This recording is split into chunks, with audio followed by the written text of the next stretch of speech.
ಇವತ್ತಿನ ಈ ಒಂದು ವಿಡಿಯೋದಲ್ಲಿ ನಾವು ಮುಖ್ಯವಾಗಿ ಈ ಥರದ 2015ರ ನಂತರ ಬಂದಂತಹ ಈ 5 ರೂಪಾಯಿ ಮತ್ತು ಈ 10 ರೂಪಾಯಿಯ ಅದು ವಿಶೇಷವಾಗಿ ಕಮಮರೇಟಿವ್ ಕಾಯಿನ್ ಸ್ಮಾರಕ ನಾಣ್ಯಗಳೇನಿದ್ದಾವೋ ಅವುಗಳಲ್ಲಿ ನಾವು ಇವನ್ನು ಕೊಂಡ್ಕೋಬೇಕು ಅಂತ ಅಂದಾಗ ಇವುಗಳನ್ನು ಕೊಂಡ್ಕೊಳ್ಳೋದಕ್ಕಿಂತ ಮುಂಚೆ ನಾವು ವಹಿಸಬೇಕಾದಂಥ ಎಚ್ಚರಿಕೆಯ ಬಗ್ಗೆ ಅಷ್ಟೇ ಇಲ್ಲಿ ಚರ್ಚೆ ಮಾಡ್ತಾ ಇರೋದು. ಯಾಕಂದರೆ ತುಂಬ ಸಾಕಷ್ಟು ಅಮೌಂಟ್ನ ನಾವು ಪೇ ಮಾಡಿ, ಅಂದರೆ ಈ ಒಂದು ನಾಣ್ಯ 1,000 ರೂಪಾಯಿ ಇದೆ ಇವತ್ತಿನ ಹೊಸ 2026ರ ಒಂದು ಪುಸ್ತಕದಲ್ಲಿ. ಇದನ್ನು ನಾವು 1,000 ರೂಪಾಯಿಗೆ UNC ಕಂಡೀಷನಲ್ಲಿ, ಅಂದರೆ ಇದಕ್ಕಿಂತ ಒಳ್ಳೆ ಕಂಡೀಷನಲ್ಲಿ ಇರ್ತಕ್ಕಂಥ ನಾಣ್ಯವನ್ನು ಕೊಂಡ್ಕೊಳ್ಳೋದು ವರ್ತ ಅಥವಾ ಅಲ್ವಾ, ಪುಸ್ತಕದಲ್ಲೇ ಇದೆ ಅಂದಾಗ ಯಾಕೆ ಕೊಂಡ್ಕೋಬಾರ್ದು ಅಂತಕ್ಕಂಥ ಪ್ರಶ್ನೆಗೆ ಇವತ್ತು ಒಂದು ಉತ್ತರವನ್ನು ಕಂಡುಕೊಳ್ಳುವಂಥ ಪ್ರಯತ್ನವನ್ನು ಮಾಡೋಣಂತೆ. ಈ ಥರದ ನಾಣ್ಯಗಳು ಇವತ್ತು ಒಂದು ರೇಟು, ನಾಳೆ ಒಂದು ರೇಟು ಇರ್ತವೆ. ಕಾಮನ್ನಾಗಿ ನಾಣ್ಯಗಳಂದರೆ ವರ್ಷದಿಂದ ವರ್ಷಕ್ಕೆ ಬೆಲೆ ಹೆಚ್ಚಾಗಬೇಕು ಅಂತಕ್ಕಂಥ ನಿಯಮ ಏನೂ ಇಲ್ಲ. ನಾವು ಉದಾಹರಣೆಗೆ ಇಲ್ಲಿ ಭಾಳಷ್ಟು ಉದಾಹರಣೆಗಳಿದ್ದಾವೆ ಈ ಥರದವು.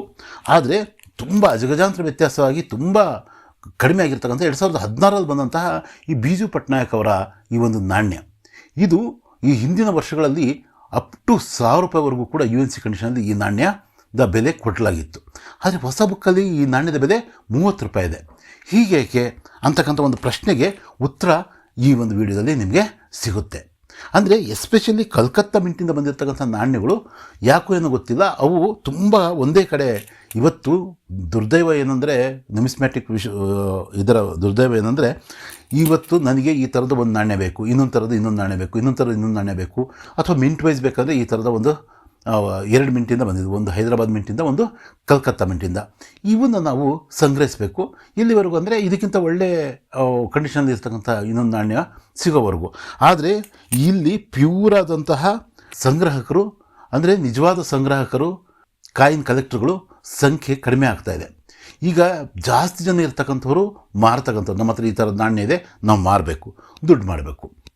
ಇನ್ನೂ ಒಂದಷ್ಟು ಜನ ಏನಿದ್ದಾರೆ, ಬಂಡವಾಳ ಹೂಡಬೇಕು, ಅದನ್ನು ಜಾಸ್ತಿ ಮಾಡ್ಕೋಬೇಕು. ಯಾರಾದರೂ ಕೂಡ ತಪ್ಪಿಲ್ಲ, ಯಾವುದೂ ಕೂಡ ತಪ್ಪಲ್ಲ. ಆದರೆ ದುರಾಸೆಗೆ ಬಿದ್ದು ಕೆಲವು ಸಂಗ್ರಾಹಕರು ಅನ್ನೋದಕ್ಕಿಂತ ಈ ಬಂಡವಾಳಶಾಹಿಗಳು ಅಥವಾ ಈ ಒಂದು ಕಾಯಿನ್ಗಳನ್ನು ವ್ಯಾಪಾರ ಮಾಡ್ತಕ್ಕಂತಹ ದೊಡ್ಡ ದೊಡ್ಡ ವ್ಯಾಪಾರಸ್ಥರು ಏನು ಮಾಡಿದ್ದಾರೆ, ಕೆಲವು ಮಿಂಟಿಂದ ಬಂದಿರತಕ್ಕಂಥ ಅಷ್ಟು ಕಮಮರೇಟಿವ್ ಕಾಯಿನ್ಗಳನ್ನು ತಮ್ಮಲ್ಲಿ ಏನು ಮಾಡಿದ್ದಾರೆ, ಸಂಗ್ರಹ ಮಾಡಿ ಇಟ್ಕೊಂಡಿದ್ದಾರೆ. ಇವು ಮುಂದೆ ರೇಟ್ ಜಾಸ್ತಿ ಆದಾಗ ಮಾರ್ಕೊಳ್ಳೋಣ ಅಂತ. ಹಾಗಾಗಿ ಒಂದು ನಾಣ್ಯ ಇದ್ದಕ್ಕಿದ್ದಂಗೆ 1,000 ರೂಪಾಯಿ ಆಗಿ ಅವರು ನೋಡ್ತಾರೆ ಇದರ ನಾಣ್ಯದ ಬೆಲೆ ಸುಮ್ಮನೆ ತಾತ್ಕಾಲಿಕವಾದಂತಹ, ಅಂದರೆ ಇವರೇ ಮಾಡ್ತಕ್ಕಂಥ ಆರ್ಟಿಫಿಷಿಯಲ್ ಒಂದು ಕೊರತೆಯನ್ನು ಇವರೇನು ಮಾಡ್ತಾರೆ, ಸೃಷ್ಟಿ ಮಾಡ್ತಾರೆ. ಆ ಸೃಷ್ಟಿ ಮಾಡಿದಾಗ ಸಹಜವಾಗಿ ಏನು ಮಾಡ್ತಾರೆ, ಕಲೆಕ್ಟ್ರುಗಳು ಆ ನಾಣ್ಯವನ್ನು ಹುಡುಕೋದಕ್ಕೆ ಹೋಗ್ತಾರೆ, ಸಿಗಲ್ಲ. ಆಗ ಪುಸ್ತಕದಲ್ಲಾಗಲಿ ಮತ್ತೊಂದು ಕಡೆ ಆಗಲಿ ಮಾರ್ಕೆಟಲ್ಲಾಗಲಿ ಅದರ ಬೆಲೆ ಜಾಸ್ತಿ ಆಗುತ್ತೆ. ಯಾಕಂದರೆ ಅವು ಮಿಂಟಾಗಿರೋದೇ ಕಡಿಮೆ ಅಂದ್ಕೊಂಡು ಅವ್ರೇನು ಮಾಡ್ತಾರೆ, ಆ ಕಾಯಿನ್ನ ಬೆಲೆಯನ್ನು ಜಾಸ್ತಿ ರೇಟಿಗೂ ಕೂಡ ಕೊಂಡ್ಕೊಳ್ಳೋದಕ್ಕೆ ಪ್ರಯತ್ನ ಪಡ್ತಾರೆ. ಆದರೆ ಭಾಳಷ್ಟು ವರ್ಷಗಳು ಅವ್ರು ಎಷ್ಟು ದಿನ ಅಂತ ಸ್ಟಾಕ್ ಇಟ್ಕೊಳ್ಳೋಕ್ಕೆ ಸಾಧ್ಯ, ಒಂದು ಟೈಮ್ನ ನಂತರ ಅವರೇನು ಮಾಡ್ತಾರೆ, ಆ ಕಾಯಿನ್ಗಳನ್ನು ಹೊರಗಡೆ ಬರಲೇಬೇಕಾಗುತ್ತೆ. ಆಗ ಹೊರಗಡೆ ಬಂದಾಗ ದಿಢೀರ್ನೆ 1,000 ರೂಪಾಯಿ ಇದ್ದಂಥ ಒಂದು ನಾಣ್ಯದ ಬೆಲೆ 30 ರೂಪಾಯಿಗೂ ಇಳಿಬೋದು, 20 ರೂಪಾಯಿಗೂ ಇಳಿಬೋದು, ಅಥವಾ ಅದರ ಮುಖಬೆಲೆ ಅಷ್ಟು ಬೆಲೆಗಾದರೂ ಅದು ಇಳಿಬಹುದು. ಈಗಲೂ ಕೂಡ ಒಂದು ನಾಣ್ಯ, ಈಗ ನಾನು ನಿಮಗೆ ತೋರಿಸಿದ್ನಲ್ಲ ಈ ನಾಣ್ಯ, ಇದು ಕಲ್ಕತ್ತಾ ಮಿಂಟ್ನ ನಾಣ್ಯ. ಇದು 1,000 ರೂಪಾಯಿ ಬೆಲೆ ಬಾಳ್ತಾ ಇದೆ. ಯಾವುದರಲ್ಲಿ? ಕಾಶಿ ಹಿಂದೂ ವಿಶ್ವವಿದ್ಯಾಲಯದ ಶತಮಾನೋತ್ಸವಕ್ಕೆ ಸಂಬಂಧಪಟ್ಟಂತಹ ನಾಣ್ಯ ಇದು ಬುಕ್ಕಲ್ಲಿ, ಇವತ್ತಿನ ಬುಕ್ಕಲ್ಲೂ ಕೂಡ ಇದು ಈ 1,000 ರೂಪಾಯಿ ಇದೆ. 10 ರೂಪಾಯಿ ನಾಣ್ಯ ಇದು. 1,000 ರೂಪಾಯಿ ಯಾಕೆ ಅಂದರೆ ಇವು ಸಿಗ್ತಾ ಇಲ್ಲ. ಆದರೆ ವಿಶೇಷ ಏನಂದರೆ, ಇದು ಬುಕ್ಕಲ್ಲಿ 1,000 ರೂಪಾಯಿ ಇದ್ದರೂ ಕೂಡ ನನಗೆ ಇದು ಜನರಲ್ ಸರ್ಕ್ಯುಲೇಷನಲ್ಲಿ ನಿನ್ನೆ ಯಾರು ಚೇಂಜ್ ಕೊಡಬೇಕಾದ್ರೆ ಈ 10 ರೂಪಾಯಿ ಕಾಯನ್ನು ಕೂಡ ನನಗೆ ಕೊಟ್ಟರು. ಆಮೇಲೆ ಬಂದು ನೋಡಿದೆ ಇದು ಹೈದರಾಬಾದ್ ಮಿಂಟಿಂದ, ಕಲ್ಕತ್ತಾ ಮಿಂಟಿಂದ ಅಂತ. ಆಮೇಲೆ ಗೊತ್ತಾಗಿದ್ದು ಮೋಸ್ಟ್ಲಿ ಇಲ್ಲಿ ಸ್ಟಾರ್ ಮಿಂಟ್ ಮಾರ್ಕ್ ಇದ್ದರೆ ಹೈದರಾಬಾದ್ ಮಿಂಟ್ ಆಗ್ತಿತ್ತು, ಅದು 30 ರೂಪಾಯಿ ಇದೆ. ಆದರೆ ಇದು ಕಲ್ಕತ್ತಾ ಮಿಂಟಿನ ಕಾಯಿನು. ಆದರೂ ನನಗೆ ಖುಷಿ ಆಗಲಿಲ್ಲ. ಈ ಕಾಯಿನು, ಅದೇ 1,000 ರೂಪಾಯಿ ಬೆಲೆ ಬಾಳ್ತಕ್ಕಂಥ ಕಾಯಿನ್ ನನಗೆ ಸಿಕ್ಕಿದೆ, ಅದು ಒಂದು ಒಳ್ಳೆ ಕಂಡೀಷನಲ್ಲೇ ಸಿಕ್ಕಿದೆ ಅಂತ ನನಗೇನು ಖುಷಿ ಆಗಲಿಲ್ಲ. ಯಾಕೆ ಖುಷಿ ಆಗಲಿಲ್ಲ ಅಂದರೆ, ಇವು ಯಾವಾಗ ಬೇಕಾದರೂ ಕೂಡ ಈ ಥರದ ನಾಣ್ಯಗಳು ಹೊರಗಡೆ ಬರಬಹುದು.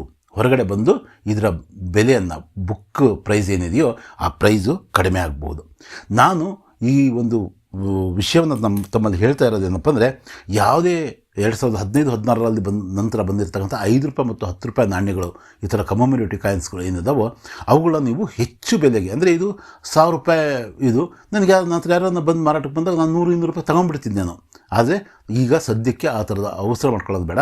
ನಮಗೆ ಜನರಲ್ ಸರ್ಕ್ಯುಲೇಷನಿಂದ ಸಿಕ್ಕರೆ ಇವನ್ನು ತೆಗೆದು ನಾವು ಜೋಪಾನ ಮಾಡೋಣ. ಇವನ್ನು ಹಾಳಾಗದಂತೆ ಕೆಡದಂತೆ ಕಾಪಾಡೋಣ.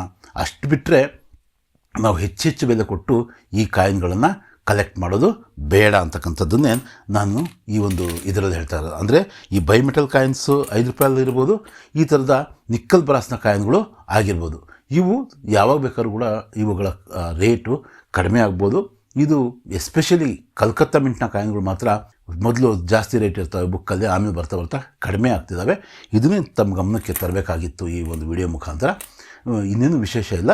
ಈ ಥರ 5 ರೂಪಾಯಿ 10 ರೂಪಾಯಿ 2015 ನಂತರ ಬಂದಿರತಕ್ಕಂತಹ ಎಸ್ಪೆಷಲಿ ಕಮಮರೇಟಿವ್ ಕಾಯಿನ್ಸ್ ಅಂದರೆ ಸ್ಮಾರಕ ನಾಣ್ಯಗಳನ್ನು ತಾವು ಹೆಚ್ಚು ಬೆಲೆಗೆ ಕೊಂಡ್ಕೊಳ್ಳೋದು ಸದ್ಯಕ್ಕಂತೂ ಬೇಡ.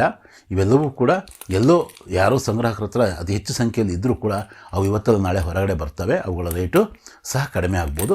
ಹಾಗಾಗಿ ನಾವು ಬಂಡವಾಳ ಹೂಡೋದು ಈ ಥರದ ನಾಣ್ಯಗಳ ಮೇಲೆ ತಪ್ಪು. 1-2 ನಾಣ್ಯಗಳನ್ನು ನಮ್ಮ ಶಕ್ತಿಗನುಗುಣವಾಗಿ ನಾವು ಸಹಜವಾಗಿ ಒಂದೊಂದು ಮಿಂಟಿಗೆ ಸಂಬಂಧಪಟ್ಟಿರ್ತಕ್ಕಂಥ ಒಂದೊಂದು ಏರಿಗೆ ಸಂಬಂಧಪಟ್ಟಂಥ ಕಾಯಿನ್ಗಳನ್ನ ನಾವು ಸಂಗ್ರಹಿಸೋದ್ರಲ್ಲಿ ತಪ್ಪಿಲ್ಲ. ಆದರೆ ಹೆಚ್ಚು ಬೆಲೆ ಕೊಟ್ಟು ಯಾರು ಕೊಂಡ್ಕೊಳ್ಳೋದು ಬೇಡ ಅಂತಕ್ಕಂಥದ್ದನ್ನಷ್ಟೇ ಈ ವಿಡಿಯೋದಲ್ಲಿ ನಾನು ತಿಳಿಸೋಕ್ಕೆ ಹೋಗ್ತಾಯಿದ್ದೀನಿ.